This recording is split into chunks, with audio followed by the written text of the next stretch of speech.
Bibliophiles of the internet, my name's Adriana, and today I'm taking a break from reading tomes and playing Pokemon Moon to bring you my belated October book haul. The first book I got in October was a birthday gift from my best friend, and she got me House of Leaves by Mark Z. Danielewski. This book has been on my TBR for the longest, for so many years, and that's because it's a huge cult classic, and all I really know is that it's about this creepy house that's bigger on the inside than it is on the outside. Then Sam from Thoughts on Tomes got me The Dark Wife by S.E. Diemer. This book sounds so awesome because it's queer lit and it's a female-female retelling of the Hades Persephone myth.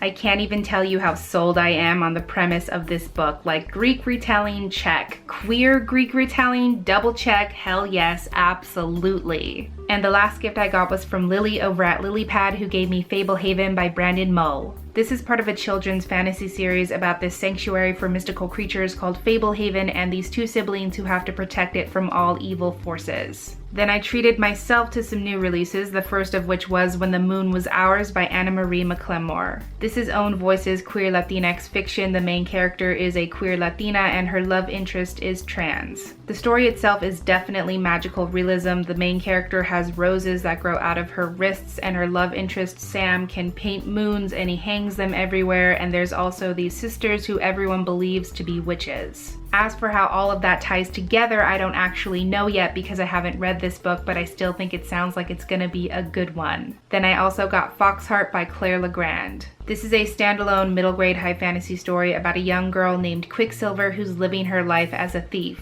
One day an old woman comes into town and she does real magic, the kind of magic that can get Quicksilver whatever she wants. So now she has to choose. Does she stay in town and live out the rest of her days as a lowly thief, or does she learn magic and go on the adventure of a lifetime? And the last new release I got in October was Georgia Peaches and Other Forbidden Fruit by J. Robin Brown. This is Own Voices queer lit. It's about a girl named Joanna whose father is a famous radio evangelist and he's just remarried again, so they're moving to a small town in Georgia. Because it is so small, to make the transition easier, her dad kind of asks her to go back into the closet. So for the sake of her family and her own safety, she does just that, but wouldn't you know, that's when like the world's most attractive and awesome girl comes into her life, and unless she outs herself again, they can't date. May I just say, there are so many ways this book could go wrong, and I'm kind of wary about it, but I was also kind of wary of Simon versus the Homo sapiens agenda in the same way, and I'm really hoping that this book,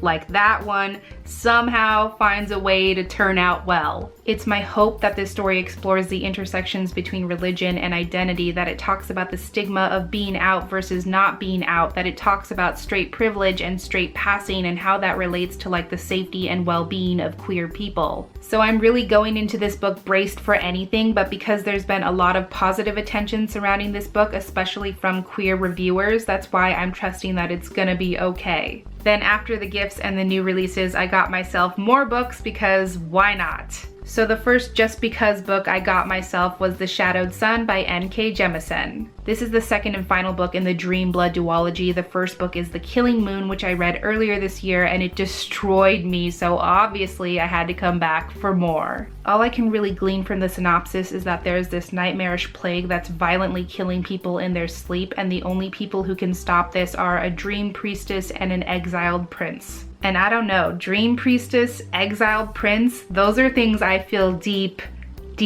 in the recesses of my soul, and I'm in. Then on the recommendation of my very good friend Sarah from the Book Witch's Cauldron, I got Sorcerer to the Crown by Zen Cho. This story is set in Regency London. It's about a character named Zacharias who is the first ever African sorcerer royal. And he's pretty much inherited the office at the worst possible time because he's being haunted by his dead mentor. England's magic supply is being cut off, but they're also entering into a war with France, so there's just a lot that he's up against. And from what Sarah told me, this story doesn't shy away from issues of race, power, privilege, gender, and how all those things affect not only the characters' personal relationships, but also their ability to do their work in the first place. Honestly, it sounds incredible. It has everything I'm looking for, and I'm actually planning to read this book fairly soon. Then from my co-pilot Ivan, I learned about Johannes Cabal the Necromancer by Jonathan L. Howard. The story is described as Faustian, which I've discovered is a buzzword of mine, and it's about a character named Johannes Cabal who sold his soul to the devil to learn the art of necromancy, but now he wants it back. So he strikes another deal with the devil to get 100 more people to sign over their souls in the next year, or else he will be enjoying eternal damnation. And finally, I picked up the latest collection of Phoebe and Her Unicorn comics entitled Razzle Dazzle Unicorn by Dana Simpson. I've talked about Phoebe and Her Unicorn numerous times. It is, in my opinion, the best, most wonderful, most incredible, most joyous, most positive comic strip out there right now. Honestly, it's just about a girl and her unicorn and how they're best friends, but it's so much more than that. It's about these awesome characters who love and care for each other, who know how to express that, who aren't afraid to show that, who will always be there for each other and always know exactly what to do or say. It's so pure and good and honest that it's one of those things where I think to myself, the world cannot be that bad because Phoebe and Her Unicorn is a thing that exists. So those are all the books I got in October. If you've read any of them or if you want to read any of them, please feel free to share your thoughts in the comments below. But that is everything I had for this book haul today. Thank you so much for watching this video. I really hope that you enjoyed it, and I will catch you on the flip side of the page.